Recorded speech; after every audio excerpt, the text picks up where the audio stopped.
सबसे यादगार लम्हा मेरा था जब मुझे इंडिया की कैप मिली थी, डेब्यू कैप मिली थी, क्योंकि हर एक प्लेयर का ड्रीम रहता है जब भी वो इंडिया के लिए खेलना चाहता है और जब वो ड्रीम पूरा होता है तो उसको हडल में डेब्यू कैप मिलती है। तो वो एक मेरा यादगार लम्हा था जो कि मैं कभी नहीं भूल सकता हूँ। उसी की मेहनत है, अपन तो कर सकते क्या, मोटिवेशन बस। बचपन से इस गेम से मुझे बहुत प्यार है, बहुत पैशनेट हूँ इस गेम को लेके। गली क्रिकेट खेला, प्लास्टिक बॉल से खेला, टेनिस बॉल से खेला और अभी अब लेदर बॉल से एज अ प्रोफेशनल क्रिकेटर मैंने खेलना चालू किया। तो हमेशा बचपन में जैसे गली में बच्चे क्रिकेट खेलते हैं वहीं से मेरी रुचि जागी और वहीं से फिर मैंने कंटिन्यू किया।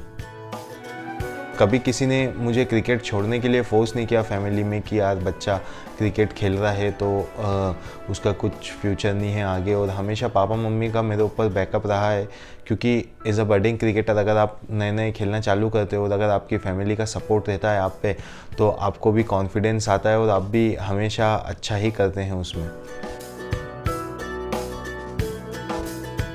स्टार्टिंग से ही उनके काफ़ी मेहनत करता था और आवेश को जो वर्क दिया जाता था वो पूरी तरह स्टार्टिंग से ही उसका अगर बोला गया है कि सिंगल विकेट बॉलिंग डालना है तो वो कभी भी ना नहीं करता था कि हाँ भैया मैं 20 बार स्टंप उड़ाऊंगा तभी घर जाऊंगा। तो सबसे पहले टारगेट यही होता था उसे कि सिंगल विकेट बॉलिंग डाल के उसे स्टंप 20 बार उड़ाना होता था। 11-12 साल का था तब से ही वो मीडियम पेस बॉल ही डाल रहा है और बॉलिंग में स्टार्टिंग से उसका फोकस रहा है। बैटिंग का भी अपन कहो कि आवेश बैटिंग कर लो तो आवेश बोलता था नहीं मुझे भैया बैटिंग नहीं करनी है, आप तो किसी और को बैटिंग करा दो। और बॉलिंग भी लास्ट तक नाइट्स पर भी आखिरी तक बॉल डालता था और साइकिल से आता था। करीबन 15 किलोमीटर दूर हमारा ग्राउंड था तुलसी नगर में, वहाँ 15 किलोमीटर साइकिलिंग करके और ग्राउंड में पहुँचता था बिल्कुल टाइम पर। 1 बजे टाइम से भी पहले आवेश ग्राउंड पहुँच जाता था।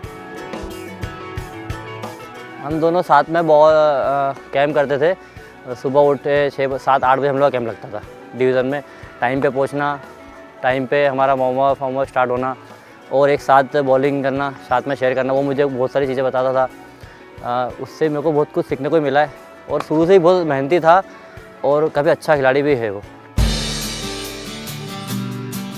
करियर का सफ़र देखा जाए तो मेरा क्रिकेटिंग जो एज अ प्रोफेशनल क्रिकेटर जो मैं खेलना चालू किया था तो इंदौर कोल्ड से मैंने चालू किया था। फिर उसके बाद मेरा एमपीसी की एकेडमी में मेरा सिलेक्शन हुआ, वहाँ से मेरा क्रिकेट टर्नओवर होता है जो एक बोलते हैं ना कि एक टर्निंग पॉइंट था मेरी क्रिकेटिंग लाइफ का, वो चालू हुआ जहाँ मुझे अमित खुदासिया सर मिले। वहाँ उन्होंने मेरे को बहुत कुछ चीज़ें सिखाई एज अ यंग क्रिकेटर। जब मैं 15-16 साल का था अच्छे ट्रेनर्स थे, अच्छे फिजियोज़ थे, तो वहाँ हमें अच्छी ट्रेनिंग मिली और हमारी इंजरी की टेक केयर की गई। वहाँ पे हमें नई नई चीज़ें दिखाई गई, हमारा एक्शन दिखाया गया रिकॉर्ड करके और हमें जिन जिन चीज़ों पे बॉलिंग पे, बैटिंग में, फील्डिंग में जिन जिन चीज़ों पे काम करना देता था वो हमेशा उन चीज़ों पे हमें काम कराते थे।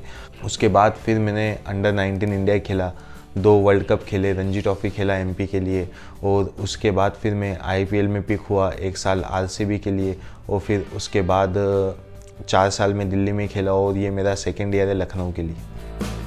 अमित खुदासिया सर ने ही बचपन से ही वो ही सिखाते आ रहे हैं मुझे और वो हमेशा मुझे बोलते थे कि मैं तुम्हें इंडिया खेलने के लिए ही प्रिपेयर कर रहा हूँ हमेशा और तुम ही प्लेयर हो वो जो मेरे लिए इंडिया खेलोगे और अच्छे टाइम तक इंडिया खेलोगे। तो उस टाइम मुझे अच्छा फील होता था कि सर मुझे ये सब बोल रहे हैं, तो वो भी काफ़ी एक मोटिवेशन था मेरे लिए कि मुझे सर के लिए इंडिया खेलना है। पहली बार इसने 7 विकेट क्लब मैचों में लिए थे तो इसने मुझे फ़ोन करा, बोले पापा विकेट लिए हैं 7 तो आप एक पासपोर्ट साइज का फ़ोटो लेके जिम खाना आ जाओ। तो हम लोग गए और पहली बार इसका फ़ोटो दबंग में आया था। तो कटिंग हमने बड़ी संभाल के रखी कि एक पहला अचीवमेंट जो है था वो अमित खुदासिया सर ने जो एकेडमी डाली थी तो उसके लिए उन्होंने पूरे एमपी में से 5-5, 6-6 बच्चे हर क्लब से बुलवाए थे कि आप आइए और ट्रायल दीजिए। पहला ट्रायल तो इसने पास कर लिया, तो इसने शाम को आके बोले पापा पहला ट्रायल पास हो गया है। तो बोले यार इतनी तेज बॉल कैसे डाल लेते हो? तो बोले बस सर डाल लेता हूँ।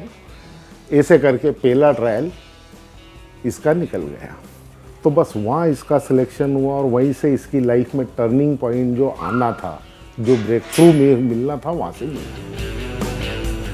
बहुत खुशी की बात है और लखनऊ की सुपर जायंट्स टीम में रिप्रेजेंट कर रहे हैं. When he was studying in the school, he was very much interested to play cricket. For his motivation, many of our students are playing cricket now under the inspiration of Avesh Khan. चाचू के बारे में बता सकता हूँ कि वो bowling बहुत मेहनत करते थे बॉलिंग में, और बहुत सारी वो बॉल मतलब बाउंसर भी डालते थे, शॉर्ट लेग भी डालते, यॉर्कर भी डालते थे. सबसे यादगार आरसीबी और एलएसजी का था. उसमें उन्होंने चाचू ने विराट कोहली का विकेट लिया था, बैट पे लग के बॉल्ड हो गई थी बॉल. वो सब में अच्छा यादगार पल था. आवेश की फिर बीच में फाइनेंशियल कंडीशन पापा की काफ़ी ख़राब हो गई थी, मतलब उनकी गुमटी वगैरह टूट गई. तो एक बार उसके पापा ने भी कहा कि सर हम शायद कंटिन्यू नहीं कर पाए. तो उस दिन वो दिन काफ़ी भावुक था वो. और अगले दिन हमारा एक इंदौर के नंबर 1 क्लब से मैच था. मैंने उसके पापा को बोला इसको मौका दो आप. तो उसने उस मैच में 7 विकेट लिए. उसके पापा ग्राउंड में मिठाई लेकर आए और सबको मिठाई खिलाई कि नहीं अब मेरा बेटा क्रिकेट ही खेलेगा, आप सर जो कंडीशन है. उसके पापा ने बहुत सपोर्ट किया उसका. मुझे बहुत खुशी है कि मेरे साथ का लड़का मेरा साथी लखनऊ सुपर जायंट्स के लिए खेल रहा है. अच्छी टीम में है वो, और टीम जीते इस साल IPL. हर मैच के बाद वो फ़ोन लगा कर बात करता है. ये सबसे बड़ी बात है कि इतना बड़ा प्लेयर होने के बाद भी आज भी वो ध्यान देता है कि भैया क्या करूँ क्या नहीं करूँ. उसी की मेहनत है. अपन तो कर सकते हैं क्या, मोटिवेशन बस ये ही कि अच्छा परफॉर्म करें और अपनी टीम के लिए उपयोगी कंट्रीब्यूशन दें. इंस्पायर तो मैं अपने फादर से ही होता हूँ हमेशा, क्योंकि वो मेरे थिक एंड थिन्स में हमेशा मेरे साथ रहते हैं. जब भी मेरे साथ कुछ भी बॉलिंग में जैसे ख़राब होता है या रन पड़ते हैं या विकेट्स नहीं मिलते हैं, तो वो हमेशा मेरे साथ खड़े रहते हैं. हमेशा मुझे सपोर्ट करते हैं. क्या क्या चीज़ें इम्प्रूव कर सकता हूँ तो वो हमेशा मुझे याद दिलाते हैं और हमेशा मुझे इंस्पायर करते रहते हैं.